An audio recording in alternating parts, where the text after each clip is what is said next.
Здравствуйте, с вами журналист Олег Желнин и телепрограмма «Точка взаимодействия». Я поздравляю всех с наступившим Новым годом и Рождеством. Эту телепрограмму мы посвятили встрече главы Республики Саха-Якутия Айсена Сергеевича Николаева с журналистами Якутии. И одним из первых вопросов касался отмены выборов главы городского округа город Якутск. Катерина Владимировна, Никифорова, Тайга-Пост. Как вы относитесь к отмене прямых выборов? Ранее вы неоднократно высказывались против. Может ли это коснуться других муниципалитетов? И везде наблюдается кадровый дефицит. Во-первых, я, конечно, в свое время говорил и много раз выступал о том, что выборы прямые надо сохранить. Но время-то с тех пор изменилось. Мы живем в условиях сейчас уже совсем другой страны. Мы живем в условиях войны, которую нам западные страны объявили.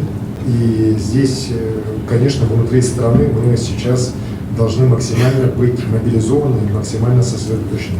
И это не закончится с окончанием специальной военной операции. Это всерьез и надолго. И муниципальная власть и органы государственной власти сейчас организуют единую систему публичной власти. То я считаю, что избрание глав через волеизъявление депутатов, избранных тем же населением, оно на самом деле не противоречит никаким там основным демократическим принципам.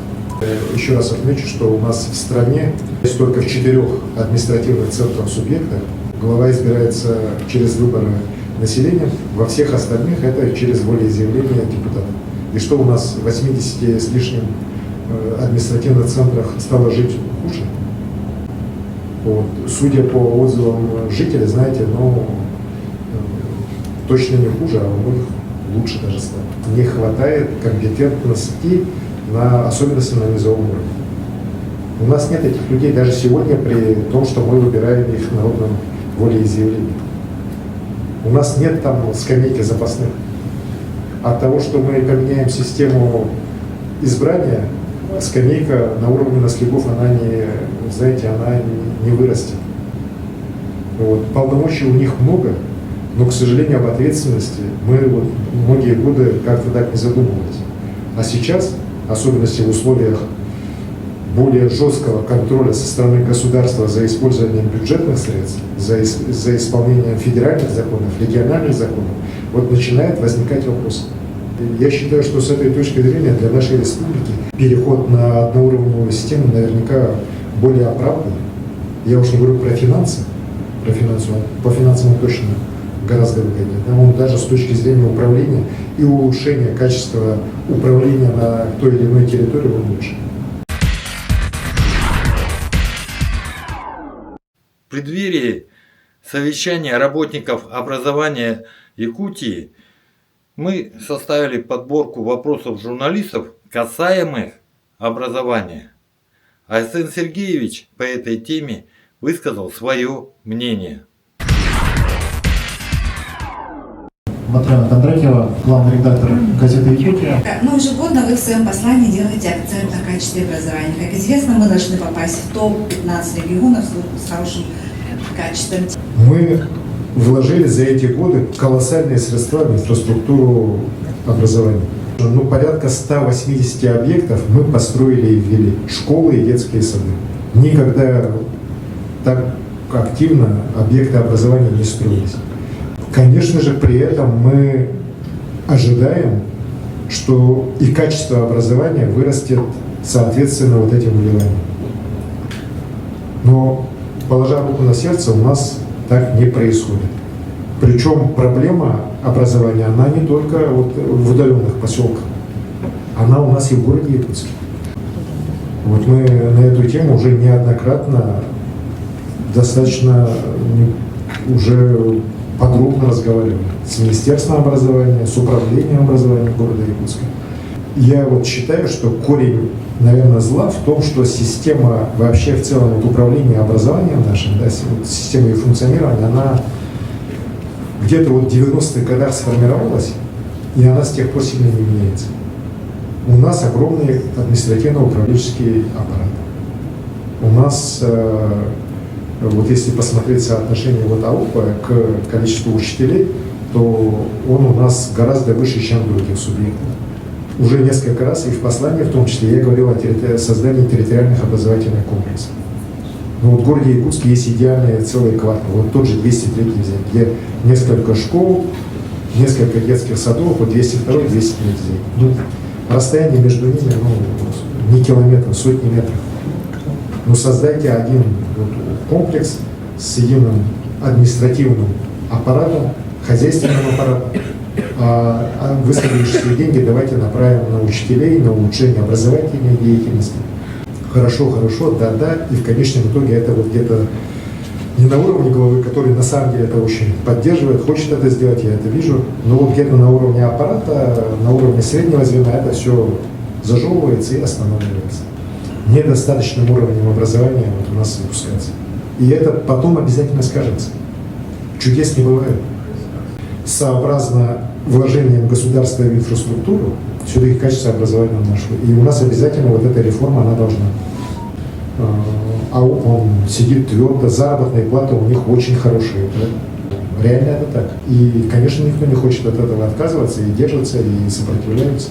Но это надо делать в интересах наших детей и в интересах будущего века. Мария Николаевна Христофорова, парламентская газета, пожалуйста, ваш вопрос.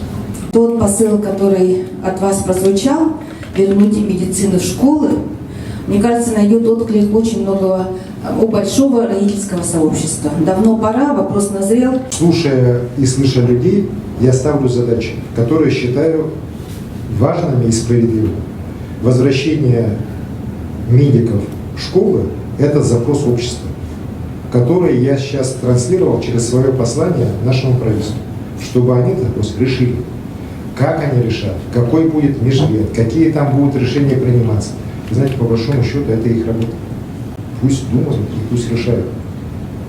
Вот, а то у нас, к сожалению, многие министерства, не скажу про Министерство образования и здравоохранения, так, к ним, наверное, относятся в меньшей степени, но они все считают, что вот им должны сверху принести, разжевать, отдать, и после этого, может быть, они еще сделают. И не только министерства, и учреждений у нас, к сожалению, и бюджетных, и всяких ОНО и так далее, таких хватает. И на уровне муниципалитета, и на уровне республиканской федеральной власти. Вот это неправильно. Детское издание «Кискилл», Ольга Семенова, пожалуйста. Что делается для подготовки именно педагогических кадров, да? И один ребенок спросил, какая должна быть стратегия учителя, чтобы вовлечь, и ключевое слово, всех детей в воспитательный процесс. К сожалению, вот особенно в 90-х годах, наверное, вот это все было заложено, что в школе должны давать только знания. Вот, больше ничего. Поэтому класс приходит учитель, урок дает, знания рассказывает и на этом уходит. Ну, у многих, к сожалению, вот, был такой, есть такой стиль. Но на самом же деле учитель воспитывает. Вот. Главная, на самом деле, задача школы – это воспитание. Не только образование, да, но и воспитание.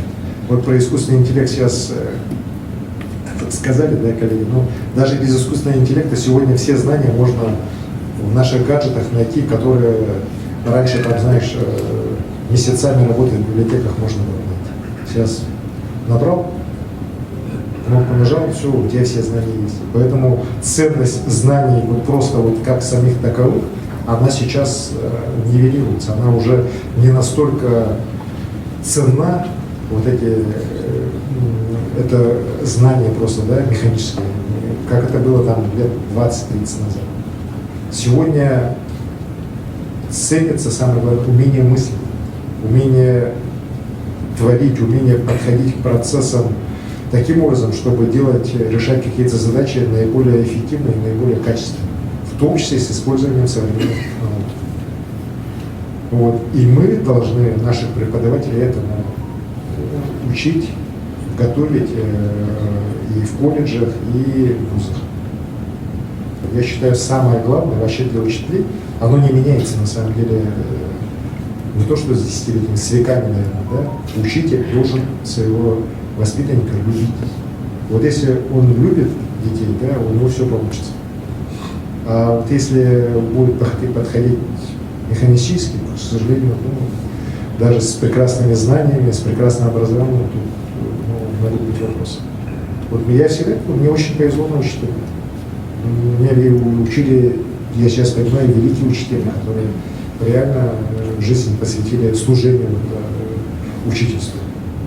И благодаря ним я и многие мои сверстники из Верхнеуральской физмат-школы путевку большой жизни точно получили из их. Поэтому сейчас очень хорошо понимаем и очень хорошо осознаем. Роману Куткову, нашему коллеге. Добрый день. Вопрос про креативную экономику. Расскажите о горизонтах планирования ее развития и в будущем, какой вы видите ее в идеале и может ли она составить конкуренцию экономике сырьевой? Креативная экономика Якутии будет развиваться, будет идти вперед. Она реально одна из лучших в стране, по многим направлениям лучшая в стране, это все признают. Многие считают это феноменом, я считаю это не феномен, просто то, что вот у нас реально в этой части мы смогли вовремя уловить эти тенденции, правильно их подхватить, поддержать, и остальное все сделал талант наших. Я в своем указе от 27 апреля этого года 9 направлений выделил, начиная от кино, заканчивая модным дизайном. И по всем этим направлениям я сейчас вижу, как проектные команды работают, достижения есть, хорошие достижения, серьезные достижения. Но еще раз повторюсь, 20% почти всех призов на международных кинофестивалях этого года, завоеванных Россией, это Якутия. Вот это наши фильмы. И будет ли конкуренция сырьевой экономики? Ну, честно скажу, вы знаете, в этой части, вот части именно вот денежной, может быть, когда-нибудь это будет. Вот. Но то, что в количестве занятых людей может быть конкурентом в горизонте вот таком уже обозримом, да, там 35-й, 40-й год, я считаю, что вполне возможно. Сейчас у нас 40 тысяч человек работает официально в креативных индустриях. К 30 году мы хотим 75 тысяч уже, чтобы работало. Но и дальше, еще раз говорю, здесь фантазии просто безграничны. Очень много зависит от образования. Как мы наших детей воспитаем, насколько они будут креативно выходить из стен школы, вот реально вот такой результат и получим. Встреча журналистов продолжалась практически 2,5 часа. Полную версию вы можете посмотреть на сайте Округ ТВ. С вами был журналист Олег Желнин. До скорых встреч!